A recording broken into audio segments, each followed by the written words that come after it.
गुरुजी, शुक्राना गुरुजी। मेरी प्यारी संगत जी, गुरुजी का अनंतम अनंतम शुक्राना। संगत जी, गुरुजी के कितने प्यारे दर्शन हो रहे हैं, कितने प्यारे दर्शन हो।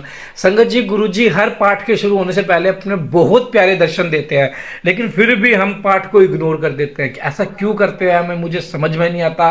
संगत जी, गुरुजी ने हमें इतनी प्यारी सेवा दी है ताकि हम उन संगतों तक शिव पुराण पहुंचा पाए जो उनको सुनने का टाइम नहीं मिल पाता, जो अपनी लाइफ स्टाइल में इतने बिजी हैं, जिनको घर के भी काम हो जाते हैं, बाहर के भी काम हो जाते हैं। तो जैसे वो ड्राइव करते हो तो 1-1.5 घंटा लगता है, तो आप आराम से इजीली से सुन सकते हैं। संगत जी, जिनके पास कार है वो तो और इजीली सुन सकते हैं। बाइक वाले को थोड़ा सा चैलेंज आ सकता है, लेकिन वो भी आप सामने हैंडल में लगा के ब्लूटूथ के जरिए वो सुन सकते हैं आराम से। तो संगत जी, गुरु जी ने इतना प्यारा माध्यम बनाया है, इतना प्यारा माध्यम बनाया, तो संगत जी इसका फायदा उठाइए।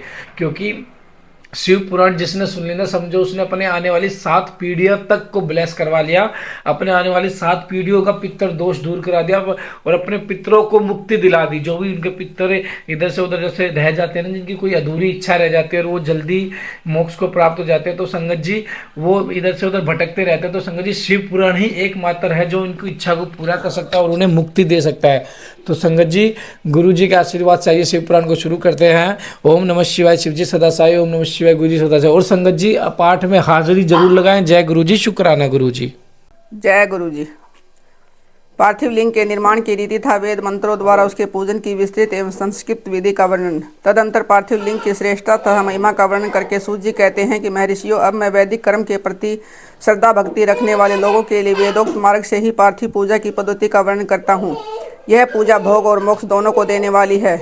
अग्नि के सूत्रों में बताया गया है कि विधि पूर्वक स्नान और संध्या उपासना करके पहले ब्रह्मयज्ञ करें, तत्पश्चात देवताओं, ऋषियों, सनकादि मनुष्यों तथा पितरों का तर्पण करें। अपनी रुचि के अनुसार संपूर्ण नित्य कर्म को पूर्ण करके शिव समर्पण पूर्वक भस्म तथा रुद्राक्ष धारण करें। तत्पश्चात संपूर्ण मनोवांछित फल की सिद्धि के लिए ऊंची भक्ति भावना के साथ उत्तम पार्थिव लिंग की वेदोक्त विधि से भली भांति पूजा करें। नदी या तालाब के किनारे, पर्वत पर, वन में, शिवालय में अथवा किसी पवित्र स्थान में पार्थिव पूजा करने का विधान है। ब्राह्मणों शुद्ध स्थान से निकली हुई मिट्टी को यत्नपूर्वक लाकर बड़ी सावधानी के साथ शिवलिंग का निर्माण करें। ब्राह्मण के लिए सफेद, क्षत्रिय के लिए लाल, वैश्य के लिए पीली और शूद्र के लिए काली मिट्टी से शिवलिंग बनाने का विधान है। अथवा जहाँ जो मिट्टी मिल जाए उसी से शिवलिंग बनाए। शिवलिंग बनाने के लिए प्रयत्नपूर्वक मिट्टी का संग्रह करके उस शुभ मृतिका को अत्यंत शुद्ध स्थान में रखें। फिर उसकी शुद्धि करके जल से स्नान कर पिंडी बना लें और वेदोक्त मार्ग से धीरे धीरे सुंदर पार्थिव लिंग की रचना करें। तत्पश्चात भोग और मोक्ष रूपी फल की प्राप्ति के लिए भक्तिपूर्वक उसका पूजन करें। उस पार्थिव लिंग के पूजन की जो विधि है उसे मैं विधानपूर्वक बता रहा हूँ, तुम सब लोग सुनो। ओम नमः शिवाय इस मंत्र का उच्चारण करते हुए समस्त पूजन सामग्री का प्रोक्षण करें, उस पर जल छिड़के। इसके बाद बुरसी इत्यादि मंत्र से अक्षत्र सिद्धि करे। फिर आपोसमान इस मंत्र से जल का संस्कार करे। इसके बाद नमस्ते रुद्र इस मंत्र से सफाटिक बंद बनाने की बात कही गई है। नमः संभवा इस मंत्र अक्षत्र शुद्धि और पंचामृत का परीक्षण करे। तत्पश्चात शिव भक्त पुरुष से नमः पूर्वक नीलगिरिवाय मंत्र है शिवलिंग की उत्तम प्रतिष्ठा करे। इसके बाद वैदिक रीति से पूजन कर्म करने वाला उपासक भक्ति पूर्वक एते रुद्रावंशम इस मंत्र से रमणीय आसन दे। मानो महानतम इस मंत्र से आवाहन करे। या ते रुद्र इस मंत्र से भगवान शिव को आसन पर समासीन करे। यामीशुम इस मंत्र से शिव के अंगों में न्यास करे। अधोवचत इस मंत्र से प्रेम पूर्वक अधिवासन करे। असो यस्ताम्रो इस मंत्र से शिवलिंग में इष्ट देवता शिव का न्यास करें। असो ओ यो अवसरपति इस मंत्र से उपसमर्पण देवता के समीप गमन करे। इसके बाद नमोस्तु नीलगिरिवाय इस मंत्र से इष्ट देव को पाद समर्पित करें। रुद्र गायत्री से अर्ध दे त्र्यंबकम मंत्र से आचमन कराएं। पय पर पृथ्वीयाम इस मंत्र से दुग्ध स्थान कराएं। दधि करावणों इसे मंत्र से दधि स्नान कराएं। धृतम धृत पावा इस मंत्र से धृत स्नान कराएं। मधुवाता मधु नक्तम मधु मानो इन 3 ऋचाओं से मधु स्नान और सक्रा स्नान कराएं। इस दुग्ध आदि 5 वस्तुओं को पंचामृत कहते हैं अथवा पाद समर्पण के लिए कहे गए नमोस्तु नीलगिरिवाय इत्यादि मंत्र द्वारा पंचामृत से स्नान कराए। तदंतर मां नमोस्तु के इस मंत्र से प्रेम पूर्वक भगवान शिव को कटिबंध अर्पित करें।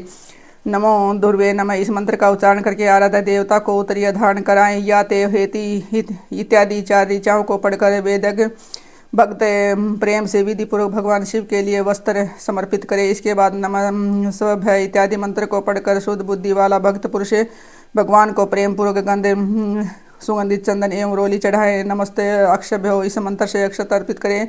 नमः पार्याय इस मंत्र से फूल चढ़ाएं, नमः परणाय इस मंत्र से बेल पत्र समर्पण करें, नमः कर्पदे इत्यादि मंत्र से विधि पूर्वक धूप दे, नमः आसवे इस ऋचा से शास्त्रोक्त विधि के अनुसार दीप निवेदन करें, तत्पश्चात हाथ धोकर नमो ज्येष्ठाय इस मंत्र से उत्तम नैवेद्य अर्पित करें, फिर पूर्वोक्त त्रैमासिक मंत्र से आचमन कराएं, ईमा रुद्राय इस ऋचा से फल समर्पण करें, फिर नमो वर्जयाय इस मंत्र से भगवान शिव को अपना सब कुछ समर्पित कर दे।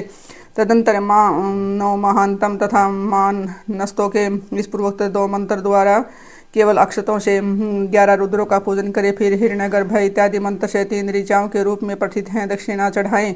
देवस्य तवाम इस मंत्र से विद्वान पुरुष आराध्य देव का अभिषेक करे, दीपक के लिए बताए हुए नमः आसवे इत्यादि मंत्र से भगवान शिव की आरती करे, तत्पश्चात ईमा रुद्रा इत्यादि 3 ऋचाओं से भक्तिपूर्वक रुद्रदेव को पुष्पांजलि अर्पित करें।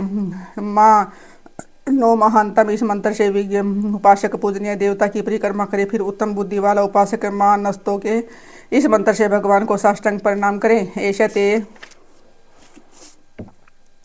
इस मंत्र से शिव मुद्रा का प्रदर्शन करें, यतो यत इस मंत्र से अभय नामक मुद्रा का, त्र्यंबक मंत्र से ज्ञान नामक मुद्रा का तथा नमः सेना इत्यादि मंत्र से महामुद्रा का प्रदर्शन करें। नमो गोभय इस ऋचा द्वारा धेनु मुद्रा दिखाए, इस तरह 5 मुद्राओं का प्रदर्शन करके शिव संबंधी मंत्रों का जप करे अथवा वेदज्ञ पुरुष शत्रुद्रिय मंत्र की आवृत्ति करें, तत्पश्चात वेदज्ञ पुरुष पंचांग पाठ करे, तदंतर देवा गातु इत्यादि मंत्र से भगवान शंकर का विसर्जन करे। इस प्रकार शिव पूजा की वैदिक विधि का विस्तार से प्रतिपादन किया गया। महर्षियों, अब संक्षेप से ही पार्थिव पूजन की वैदिक विधि का वर्णन सुनो। सदो जातम इस ऋचा से पार्थिव लिंग बनाने के लिए मिट्टी ले आए, वाम देवाय इत्यादि मंत्र पढ़कर उसमें जल डाले। जब मिट्टी सनकर तैयार हो जाए तब अघोर मंत्र से लिंग निर्माण करे, फिर तत्पुरुषाय इस मंत्र से विधिवत उसमें भगवान शिव का आवाहन करे। तदंतर ईशान मंत्र से भगवान शिव को वेदी पर स्थापित करे। इसके सिवाय अन्य सब विधानों को भी शुद्ध बुद्धि वाला उपासक संक्षेप से ही संपन्न करे। इसके बाद विद्वान पुरुष पंचाक्षर मंत्र से तथा गुरु के दिए हुए अन्य किसी शिव संबंधी मंत्र से 16 उपचारों द्वारा विधिवत पूजन करे, अथवा भवाय भवनाशाय महादेवाय धीमहि उग्राय उग्रनाशाय सर्वाय शशि मौली ने इस मंत्र द्वारा विद्वान उपासक भगवान शंकर की पूजा करे। वह भ्रम छोड़कर उत्तम भाव भक्ति से शिव की आराधना करे, क्योंकि भगवान शिव भक्ति से ही मनोवांछित फल देते हैं। ब्राह्मणों, यहाँ जो वैदिक विधि से पूजन का क्रम बताया गया है, इसका पूर्ण रूप से आदर करता हुआ मैं पूजा की एक दूसरी विधि बता रहा हूँ, जो उत्तम होने के साथ ही सर्वसाधारण के लिए उपयोगी है। मुनि और पार्थिव लिंग की पूजा भगवान शिव के नाम से बताई गई है। वह पूजा संपूर्ण अभिष्टों को देने वाली है। मैं इसे बताता हूँ, सुनो। हर महेश्वर शंभु शूल पानी पिनाक धृक शिव पशुपति और महादेव, ये क्रमशः शिव के 8 नाम कहे गए हैं। इनमें से प्रथम नाम के द्वारा अर्थात ओम हराय नमः का उच्चारण करके पार्थिव लिंग बनाने के लिए मिट्टी लाए। दूसरे नाम अर्थात ओम महेश्वराय नमः का उच्चारण करके लिंग निर्माण करे। फिर ओम संभवे नमः बोलकर उस पार्थिव लिंग की प्रतिष्ठा करे। तत्पश्चात ओम शूलपाणी नमः कहकर उस पार्थिव लिंग में भगवान शिव का आह्वान करें। ओम पिनाक दृश्य नमः कहकर उस शिवलिंग को नहलाएं। ओम शिवाय नमः बोलकर उसकी पूजा करें। फिर ओम पशुपते नमः कहकर क्षमा प्रार्थना करें। अंत में ओम महादेवाय नमः कहकर आराध्य देव का विसर्जन कर दें। प्रत्येक नाम के आदि में ओंकार और अंत में चतुर्थी विभक्ति के साथ नमः पद लगाकर बड़े आनंद और भक्तिभाव से पूजन संबंधी सारे कार्य करने चाहिए। षडक्षर मंत्र से अग्न्यास और करन्यास की विधि भली भांति संपन्न करके फिर नीचे लिखे अनुसार ध्यान करें। जो कैलाश पर्वत पर एक सुंदर सिंहासन के मध्य भाग में विराजमान है, उनके वाम भाग में भगवती उमा उनसे सटकर बैठी हुई है। सनक सनंदन आदि भक्त जन जिनकी पूजा कर रहे हैं तथा जो भक्तों के दुख रूपी दावानल को नष्ट कर देने वाले अप्रमेय शक्तिशाली ईश्वर हैं, उन विषय विभूषण भगवान शिव का चिंतन करना चाहिए। भगवान महेश्वर का प्रतिपादन इस प्रकार ध्यान करें। उनकी अंकांति चांदी के पर्वत की भांति गौर है।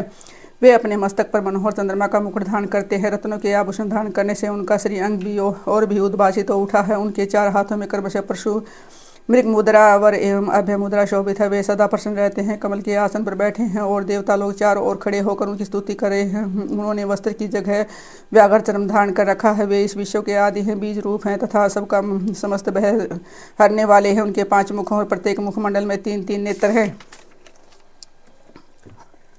इस प्रकार ध्यान तथा उत्तम पार्थिव लिंग का पूजन करके गुरु के दिए हुए पंचाक्षर मंत्र का विधि पूर्वक जप कर विद्वान पुरुष को चाहिए कि वह देवेश्वर शिव को प्रणाम करके नाना प्रकार की स्तुतियों द्वारा उनका स्तवन करे तथा शत्रुद्रिय का पाठ करे। तत्पश्चात अंजलि में अक्षत और फूल लेकर उत्तम भक्ति भाव से निमांकित मंत्र को पढ़ते हुए प्रेम और प्रसन्नता के साथ भगवान शंकर से इस प्रकार प्रार्थना करें। सबको सुख देने वाले कृपा निदान भूतनाथ शिव मैं आपका हूँ। आपके गुणों में ही मेरे प्राण बसते हैं, अथवा आपके गुण ही मेरे प्राण हैं। मेरे भी जीवन सर्वस्व है, मेरा चित्त सदा आपके ही चिंतन में लगा हुआ है। यह जानकर मुझ पर प्रसन्न होइए, कृपा कीजिए शंकर। मैंने अनजान में तथा जानबूझकर यदि कोई आपका जप और पूजन आदि किया हो तो आपकी कृपा से वह सफल हो जाए। गौरीनाथ मैं आधुनिक युग का महान पापी हूँ, पतित हूँ और सदा आप सदा से ही परम महान पतित पावन हैं। इस बात का विचार करके आप जैसा चाहे वैसा करें। महादेव सदाशिव वेदों पुराणों नाना प्रकार के शास्त्रीय सिद्धांतों और विभिन्न महर्षियों ने भी अब तक आपको पूर्ण रूप से नहीं जाना है, फिर मैं कैसे जान सकता हूँ। महेश्वर मैं जैसा भी हूँ वैसा हूँ, इसी रूप में संपूर्ण भाव से आपका हूँ, आपके आश्रित हूँ, इसलिए आपसे रक्षा पाने के योग्य हूँ। परमेश्वर आप मुझ पर प्रसन्न हो। यमुने इस प्रकार प्रार्थना करके हाथ में लिए हुए अक्षत और पुष्प को भगवान शिव के ऊपर चढ़ा करें उन शंभुदेव को भक्ति भाव से विधि पूर्वक साष्टांग प्रणाम करे। तदंतर शुद्ध बुद्धि वाला उपासक शास्त्रोक्त विधि से इस देव की परिक्रमा करे, फिर श्रद्धापूर्वक स्तुति द्वारा देवेश्वर शिव की स्तुति करें। इसके बाद गला बजाकर गले से भक्त शब्द का उच्चारण करके पवित्र एवं विनीत चित्त वाला साधक भगवान को प्रणाम करे, फिर आदरपूर्वक विदित करे और उसके बाद विसर्जन मुनि और इस प्रकार विधि पूर्वक पार्थिव पूजा बताई गई है। वह भोग और मोक्ष देने वाले तथा भगवान शिव के प्रति भक्ति भाव को बढ़ाने वाली है। पार्थिव पूजा की महिमा। शिव नैवेद्य भक्षण के विषय में निर्णयतः वेदों का महात्मा। तदंतर ऋषियों के पूछने पर किस कामना की पूर्ति के लिए कितने पार्थिव लिंगों की पूजा करनी चाहिए, इस विषय का वर्णन करिए। सूत जी बोले, महर्षियों पार्थिव लिंग की पूजा कोटि कोटि योगों का फल देने वाली है। कलयुग में लोगों के लिए शिवलिंग पूजन जैसा श्रेष्ठ दिखाई देता है वैसा दूसरा कोई साधन नहीं है। यह समस्त शास्त्रों का निश्चित सिद्धांत है। शिवलिंग भोग और मोक्ष देने वाला है। लिंग 3 प्रकार के कहे गए हैं, उत्तम, मध्यम और अधम, जो 4 अंगुल ऊंचा और देखने में सुंदर हो तथा वेदी से युक्त हो। उस शिवलिंग को शास्त्र महर्षियों ने उत्तम कहा है, उससे आधा मध्यम और उससे आधा अधम माना गया है। इस तरह 3 प्रकार के शिवलिंग कहे गए जो उत्तरोत्तर श्रेष्ठ हैं। ब्राह्मण, क्षत्रिय, वैश्य, शूद्र तथा विलोम शंकर कोई भी क्यों न हो, वह अपने अधिकार के अनुसार वैदिक तथा तांत्रिक मंत्र से सदा आदरपूर्वक शिवलिंग की पूजा करे। ब्राह्मणों, महर्षियों, अधिक कहने से क्या लाभ है। शिवलिंग का पूजन करने से स्त्रियों का तथा अन्य सब लोगों का भी अधिकार है। द्विजों के लिए वैदिक पद्धति से ही शिवलिंग की पूजा करनी श्रेष्ठ है, परंतु अन्य लोगों के लिए वैदिक मार्ग से पूजा करने की सम्मति नहीं है। वेदिक द्विजों को वैदिक मार्ग से ही पूजन करना चाहिए, अन्य मार्ग से नहीं। यह भगवान शिव का कथन है। दधीची और गौतम आदि के हिसाब से जिनका चित्त दग्ध हो गया है वह द्विजों की वैदिक कर्म में श्रद्धा नहीं होती। जो मनुष्य वेदों तथा स्मृतियों में कहे हुए सत्कर्मों की अवहेलना करके दूसरे कर्म को करने लगता है उसका मनोरथ कभी सफल नहीं होता। इस प्रकार विधि पूर्वक भगवान शंकर का निवेदांत पूजन करके उनकी त्रिभुवनमयी 8 मूर्तियों का भी वही पूजन करे। पृथ्वी, जल, अग्नि, वायु, आकाश, सूर्य, चंद्रमा तथा यजमान, ये 5 भगवान शंकर की 8 मूर्तियां कही गई हैं। इन मूर्तियों के साथ सर्वभव, रुद्र, उग्र, भीम, ईश्वर, महादेव तथा पशुपति नामों की भी अर्चना करे। तदंतर चंदन, अक्षत और बिल्व पत्थर लेकर यहाँ ईशान आदि के क्रम से भगवान शिव के परिवार का उत्तम भक्तिभाव से पूजन करे। ईशान, नंदी, चंड, महाकाल, भृंगी, वृषभ, सकंद, कर्पदीश्वर, सोम तथा शुक्र ये 10 शिव के परिवार हैं जो क्रमशः ईशान आदि 10 दिशाओं में पूजनीय हैं।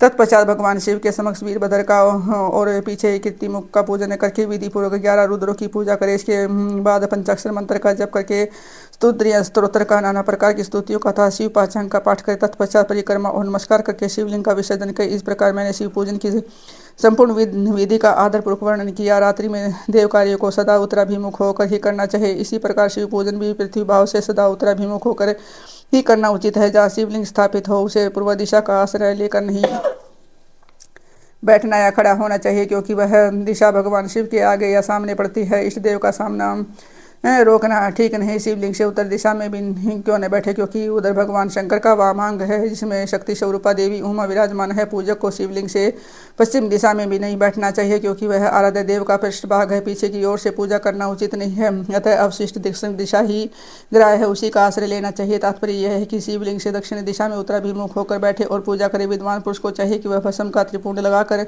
रुद्राक्ष की माला लेकर तथा बिल्व पत्र का संग्रह करके ही भगवान शंकर की पूजा करके, इसके बिना नहीं मुनिवरों शिव पूजन आरंभ करते समय यदि भस्म न मिले तो मिट्टी से भी ललाट में त्रिपुंड अवश्य लगा देना चाहिए। ऋषि बोले, मुने हमने पहले से यह बात सुन रखी है कि भगवान शिव का नैवेद्य नहीं ग्रहण करना चाहिए। इस विषय में शास्त्र का निर्णय क्या है ये बताइए, साथ ही बिल्व का महत्व भी प्रकट कीजिए। सूत जी ने कहा कि मुनियों, आप शिव संबंधी व्रत का पालन करने वाले हैं, अतः आप सबको सत्य से धन्यवाद है।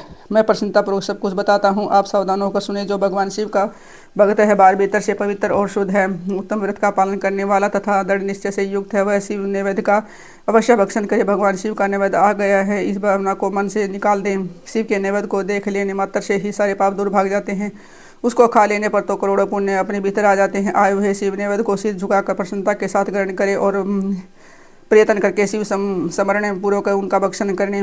आए हुए शिव नैवेद्य को यह कहकर कि मैं इसे दूसरे समय में ग्रहण करूंगा, लेने में विलम्ब कर देता है, वह मनुष्य निश्चय ही पाप से बन जाता है। जिसने शिव की दीक्षा ली है उसे शिव भक्त के लिए वह शिव नैवेद्य अवश्य भक्षणीय है। ऐसा कहा गया है कि शिव की दीक्षा से युक्त शिव भक्त पुरुष के लिए सभी शिवलिंगों का नैवेद्य शुभ महाप्रसाद है, अतः वह उसका अवश्य भक्षण करे। परंतु जो यह देवताओं की दीक्षा से युक्त है और शिव भक्ति में भी मन को लगाए हुए हैं, उनके लिए शिव नैवेद्य भक्षण के विषय में क्या निर्णय है, इसे आप लोग प्रेम पूर्वक सुने। ब्राह्मणों, जहाँ से सालग्राम शिला की उत्पत्ति होती है, वहाँ से उत्पन्न लिंग में रस, लिंग में पाषाण, रजत, स्वर्ण में निर्मित लिंग में विद्या देवताओं तथा सिद्धों द्वारा प्रतिष्ठित लिंग में केसर निर्मित लिंग में स्फटिक लिंग में रतन निर्मित लिंग में तथा समस्त ज्योतिर्लिंग में विराजमान भगवान शिव के नैवेद्य का भक्षण चंद्रायण वर के समान पूजन पुण्यजनक है। ब्रह्म हत्या करने वाला पुरुष भी यदि पवित्र होकर शिव निर्माल्य का भक्षण करके उसे धारण करे तो सारा पाप शीघ्र ही नष्ट हो जाता है।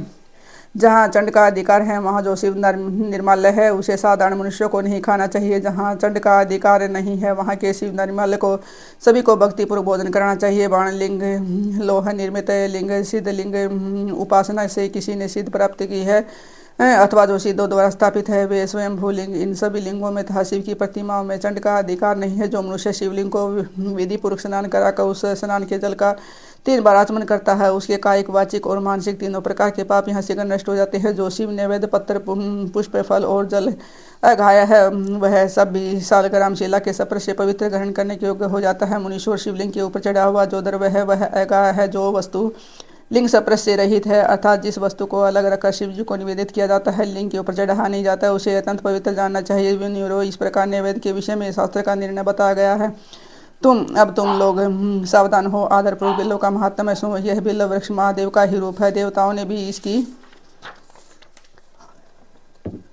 स्तुति की है, फिर जिसे किसी तरह से इसकी महिमा कैसे जानी जा सकती है। तीनों लोकों में जितने पुण्य तीर्थ है प्रसिद्ध है वे संपूर्ण तीर्थ बिल्व के मूल भाग में निवास करते हैं। जो पुण्य आत्मा मनुष्य बिल्व के मूल में लिंग स्वरूप अविनाशी महादेव जी का पूजन करता है वह निश्चय ही शिव पद को प्राप्त होता है। जो बिल्व की जड़ के पास जल से अपने मस्तक को सींचता है वह संपूर्ण तीर्थ में स्नान का फल पा लेता है और वही इस भूतल पर पावन माना जाता है। इस बिल्व की जड़ के परम उत्तम थाले को जल से भरा हुआ देखकर महादेव जी संतुष्ट होते हैं। जो मनुष्य गंध, पुष्प आदि से बिल्व के मूल भाग का पूजन करता है वह शिवलोक को पाता है और इस लोक में उसकी सुख शांति बढ़ती है। जो बिल्व की जड़ से समीप आदरपूर्वक दीपावली जलाकर रखता है वह तत्व ज्ञान से संपन्न हो भगवान महेश्वर में मिल जाता है। जो बिल्व की शाखा थाम कर हाथ से उसके नए नए पल्लव उतारता और उसे बिल्व की पूजा करता है वह सब पापों से मुक्त हो जाता है। जो बिल्व की जड़ के समीप भगवान शिव में अनुराग रखने वाले एक भगत को भी भक्तिपूर्वक भोजन कराता है उसे कोटि गुना पुण्य प्राप्त होता है। जो बिल्व की जड़ के पास शिव भक्ति को खीर और दही से युक्त अन्न देता है वह कभी दरिद्र नहीं होता। ब्राह्मणों, इस प्रकार मैंने